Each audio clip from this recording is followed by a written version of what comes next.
Andre, how you doing? Oh man, I'm living, man. I can't complain. I'm alive. All praises.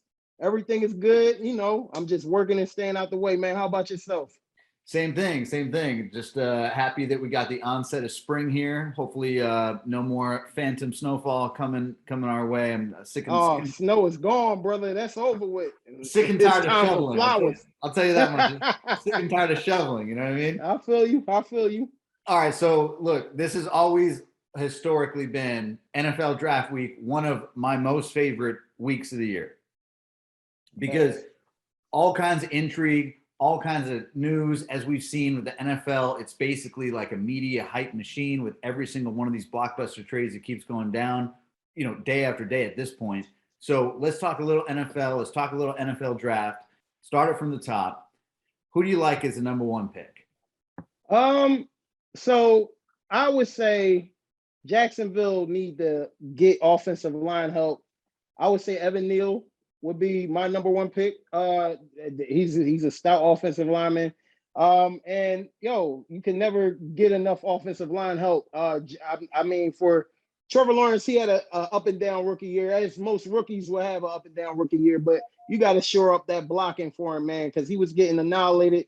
Them guys was on him. He threw a lot of interceptions because of the pass rush getting through. Shore up that offensive line and protect him. You get a left tackle that's going bodyguard for him for about the next 10 years. So I say Evan Neal would be the number one draft pick by the Jacksonville Jaguars. You know what? I'm right there with you. I think that if they don't give Lawrence a little bit of protection in the pocket to add to his confidence, you don't want to see another, what was Carr's brother, the dude in Houston who never got stopped? Oh man, David Carr. David Oh Carr. man, oh man, yeah. He You know was what I taking mean? a Like, beating, man. we don't want to see another situation like that. So I'm with you with Evan Neal. No knock on Aiden Hutchinson, but I just don't see him being a needle mover the same way that a lot of other people think. I think he might be. I think when you compare like all the great defensive ends that were drafted in the past couple of years, the Myles Garrett's, the Joey Bosa's, both Bosa brothers. I mean, I could go as far as Julius Peppers, the guys like that. You just know who's an elite defensive end. They just got it, and Aiden Hutchinson is one of those guys in a defensive end heavy draft. And it's a shame David Ajobo got hurt. I mean, that was unfortunate, but man, I was hoping the Eagles would also get, David Bajobo, but we'll go into the Eagles later. But as of right now, I'll say the number one pick right now, I'll give it to Evan Neal all day. I'm with you. Hopefully, the Jacksonville Jaguars take your advice. They need it after Urban Meyer leaving town. All right, bet. No doubt. All right, staying on the subject of defensive ends, why or are the league execs and the media sleeping and possibly hating a little bit already on Kayvon Thibodeau? Well, man, one thing about the people with the general managers, the scouts and stuff like that, people that like to put out little leaks and stuff like that. I guess because they say that he take reps off, whatever, because he's such a great talent. I mean, I would compare Kayvon to Myles Garrett. I would put him in that stratosphere as far as talent wise. But sometimes guys don't have it all. I mean, look at Greg Hardy. Greg Hardy was an elite guy, but he had off-field issues and stuff like that. I mean, some guys just they come in with a little baggage or whatever. But I would take whatever baggage for Kayvon Thibodeau all day, all day. Look at Randy Gregory. Randy Gregory came in with a reputation of being a pothead and stuff like that. Now that they made marijuana legal for usage in the NFL, so he's been out of trouble for a long time, and he just got his big deal. But he was also one of those guys that was supposed to be elite top tier draft picks at the time of his draft, but he slipped because of his issues. So you'll be a fool. I've seen drafts where people slip. Randy Moss is the best case. I watched Randy Moss slide all the way down to 21. The Eagles, we could have had him. We picked Trey Thomas that draft, which worked out for us. But Randy Moss, the talent level, he was, in my opinion, the best player in that draft, and a generational talent that slipped all the way to 21. You can't let nothing like that happen, especially for a defensive end like Kayvon Thibodeau. I'm with you. I mean, every year, and NBA and NFL, there's always one dude where everybody knows that he's the guy with the juice. He's the guy with the talent. I think Thibodeau's that guy this year. and I hope that he proves everybody wrong and wins a NFL Defensive Rookie of That's the all Year. you can do. That's A la all you Micah gotta do. Parsons, you know? They say his combine was horrible and all that, but he didn't really bring it for the combine. But look, man, it's all about the pro day. He wow everybody at the pro day. He'll shut all the doubters up, and then I'm looking at him going top 3, top 4 in the draft, possibly. You know what I mean? It depends on what the Jets do too at number 4, but we'll see. We'll see. We'll see. Hold my fault. There we go. No I'm doubt, back. no doubt. I'm back. There we No go. doubt. I We just got it. had We a got phone it. call. All right. Question number 3. Mr. Tom Brady, the GOAT. Why did he come back? Was it that he wanted another ring that badly, or that he's just sick and tired of being a homebody? Look, Tom Brady is a competitive individual. I mean, the competitiveness of like a Kobe Bryant, a Michael Jordan. You know what I mean? He probably just felt those 2 months sit by, he not being at the meetings and I mean, the training with the guys or whatever, that probably just affected. He's like, look, man, I'm not used to this. I'm not used to just being retired. Some guys just can't sit still, and he's one of those guys. And he want to add on to his legacy. He want to try to keep it put it as far outreach as he possibly can, because this is, I think, realistically, he got about 2 to 3 years left in the tank playing football in the tank, because he rarely gets hit. Everywhere he's been, he had an offensive line. So with his arm strength being where it's at, I can see him playing another 2-3 years. So I can understand why he came back. I mean, it's his love, it's his passion. You know what I mean? I hate the guy guts, but I respect him. I do respect it. But I some things I don't respect, because I'm an Eagles fan, and I still feel like Spygate costed us a championship. But we made up for that in 2017. So it's all good. No doubt. You guys had your revenge on him, without Yeah, a doubt. absolutely. Even though he did ball out in that Super Bowl. Yeah, he did. But Nicky Foles got it done, baby. This is true. Okay. So moving on to our man Devontae. How happy do we think that he is to leave behind the circus of Jeopardy hosting Aaron Rodgers? Yeah. How about that? Aaron Rodgers on Jeopardy. He's actually good on Jeopardy too, man. But look, the way I see it, man, with all the controversy that he had with Green Bay, with the whole vaccine, being vaccinated, he was saying he was immunized and all of that crap. It's draining. And then before that, the issues with management for them drafting Jordan Love, and he had a problem with that. He was threatening to retire and all that. That can wear down on you. So you've been to how many NFC championships now with Aaron Rodgers? What, 3? This is his 3rd or 4th NFC championship. They just barely making the Super Bowl. Why not go back to the West Coast with my old quarterback, college quarterback? I'm comfortable with this guy. He probably had a stronger bond with David Carr than he did with Aaron Rodgers. Who knows? We can only speculate that. But he left a lot of money on the table in Green Bay just to leave to go back to play with his former college quarterback, David Carr. So who knows, man? You know what? And if I'm a wide receiver and I got a chance to get paid and move on to a indoor stadium or indoor outdoor stadium that's not in the frozen tundra of Lambeau Field, I mean, to a degree, that already feels like a little bit of a bonus just for my body alone. Yeah, facts. So, I feel you. I'm with Devontae's decision, and like you said, I mean, I can only imagine behind closed doors just frankly how much of a diva Aaron Rodgers most likely is. Oh, yeah, it could be taxing, man. It could be taxing, and then with all the within the past 3 years of Aaron Rodgers battling it out with the management, with the general manager and the coach before he became established with Green Bay, he had an issue with Mike McCarthy leaving, and he didn't really care for the new coach that came in, and but they worked it out. But hey, man, it's only so long people can put up with your nonsense, man. So I feel like if I'm going to leave money on the table just to leave, at that point, it's all about being comfortable. And obviously, Devontae wasn't comfortable being in Green Bay anymore. No doubt. All right, question number 5. Let's move on to your beloved Philadelphia Eagles. Where are we at? Who are they taking?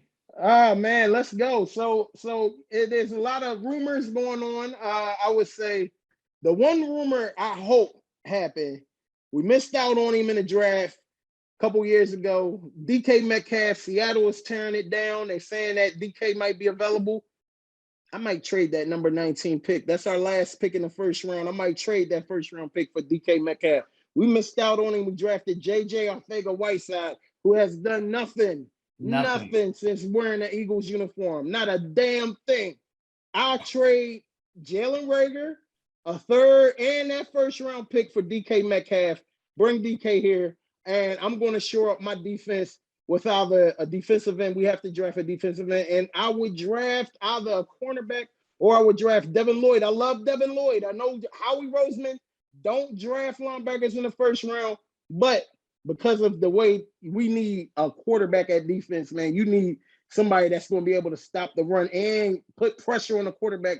Devin Lloyd is that guy from Utah. Please bring him here. I like Nakobe Dean. Nakobe Dean is good, but can he be the elite tackler he was at Georgia playing in the NFL? He's a lot smaller than Devin Lloyd, but I love Devin Lloyd. So I would go with, if George Karlaftis falls to 15, bring him here. I'll bring him here. If we don't be able to get DK Metcalf and we have to use our 3 first round picks anyway to just shore up our offense and defense, go get Chris Olave from Ohio State. He's a little smaller. I would rather have a big receiver opposite of Devontae Smith, but Olave is a beast and he can run. He's a route running machine. It could be like the Colts when they had Reggie Wayne and Marvin Harrison. It could look like that, man. It can look like that. It can work. It can work. And I would take a cornerback. I'll take Andrew Booth from Clemson, and the guy McDuffie from Washington, Trent McDuffie. I think I would go with him too. We need to shore up our defense, man. We got a lot of holes to fill. We brought in Hassan Reddick. That was a great signing by Howie Roseman. Great sneaky under the radar signing. I didn't even expect that. I didn't see that coming. So that was a great signing to get an elite pass rusher. But we need more. So I would draft DN, get a receiver, draft either a cornerback in the second round or first round. But we got to get a middle linebacker. Please bring Devin Lloyd. Out of anybody, I want Devin Lloyd here, being a middle linebacker for the Philadelphia Eagles, man. No, that makes a lot of sense. I like the way Lloyd plays. He's got good feet. He's got good instincts. He's a playmaker. I've seen a lot of mock drafts with the Eagles taking McDuffie. And I'll say, although I think McDuffie and Booth are both playmakers, no doubt, Sauce Gardner looks like a generational talent. Oh, my Lord. Anybody that gets this guy is going to be happy for the next 10 years. Listen, man, Gardner is going to be one of the great corners, man, because he's so long, athletic. You know what I mean? And a lot of guys, they weren't throwing on his side a lot when Cincinnati played teams. People knew not to throw over to Ahmad Gardner's side, man. He's a beast. But I don't think he's going to be available by the time we draft. I think I could see New York probably grabbing him, the Giants, Carolina possibly going to draft him. He's going to go anywhere between, I say, 5 and 10. He's going to go in that. Somebody going to pick him in between 5 and 10. I see him going top 10 for sure. And you know, I think that the wild card of this draft, frankly, is just, do any of these GMs have confidence that any of these quarterbacks are any good?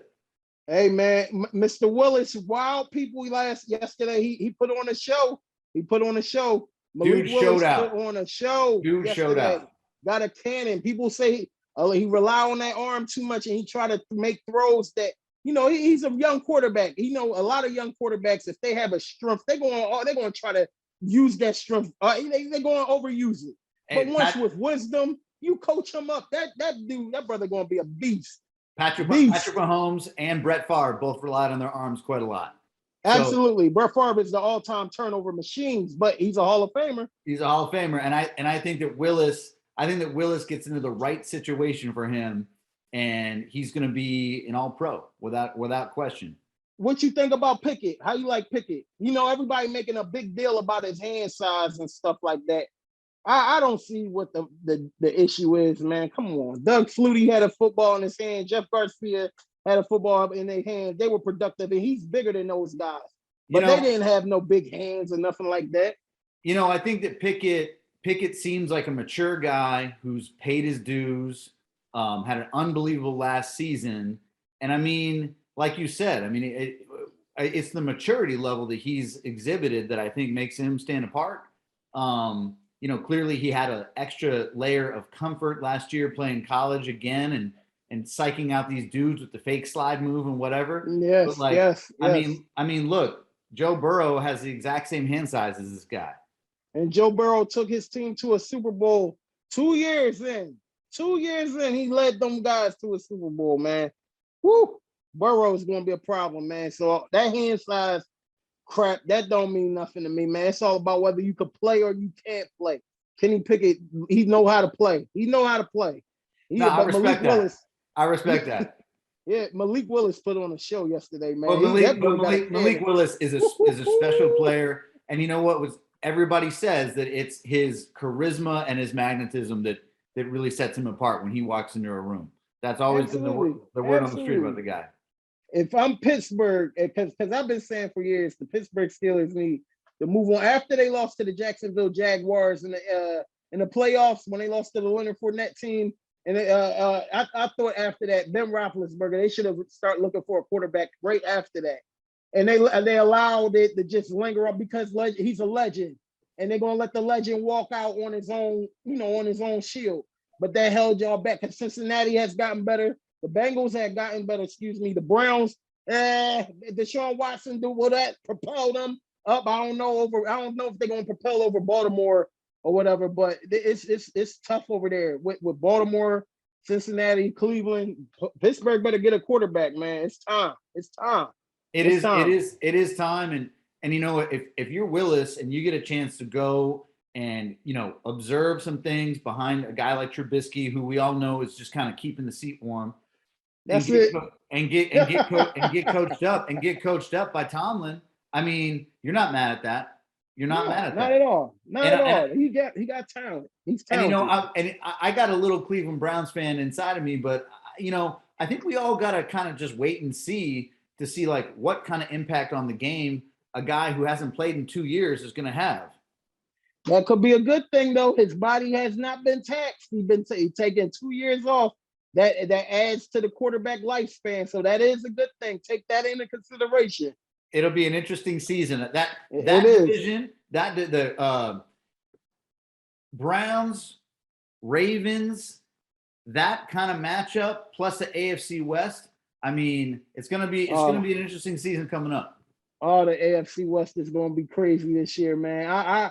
It with this Tyreek Hill trade happening, I don't know, man. I don't want to say nothing crazy on your platform, brother, but I don't know if the Chiefs won't be able to be the same team without Tyreek Hill because he opened everything up and everybody got better. Khalil Mack got to the Chargers, so you got him opposite of Bosa. Then you got Herbert. He looked like he's going to be a generational talent. You know what I mean? Then Denver goes to getting Russell Wilson. Come on, the Raiders went and got Devontae Adams. AFC West is going to be crazy this year, man. Crazy. Unbelievably crazy. And like we were saying before we jumped on, I mean, if I'm Mahomes, the one guy that made me positively a cheat code in the NFL with my arm strength is Tyreek Cheetah. And I'm like, all right, now that I can't just like throw it up 65, 75 yards of this guy, I mean, it's a little bit more of an X factor to have to just rely on a rookie or Mecole Hardman to be your deep threat. Now listen, man, Pat Mahomes is still Pat Mahomes. He had an up and down year this year. His offensive line, they solid, but that defense needs to be. They need to remodel that defense. They need to get some players in there, and that's why he would try to keep them in games because they on the field every time. He couldn't. And it were games that he's throwing picks. He threw a lot of picks this year. Now you take Tyreek Hill away, man. Is that rushing attack going to be the same? Is Kelsey going to get the same receptions he was getting with Tyreek Hill on the field? Who knows, man? But maybe the system. We're going to see whether it was the system or it was because of the players, man. We're going to see. We're going to see this year, though, man. It's going to be lit. I can't wait for this year, man. 1,000% with you. It is going to be lit. Andre, man, West Philly Hippie, check it out. Repping always, City of Brotherly Love, much appreciated. Thank you so much as always for your time, man. Let's do it again soon. You already know, man. Whenever you're ready, I'm tapping in, man. Thank you for the love, man. I appreciate you. No doubt, always. All right, we'll talk soon. All right, brother. All right, Andre.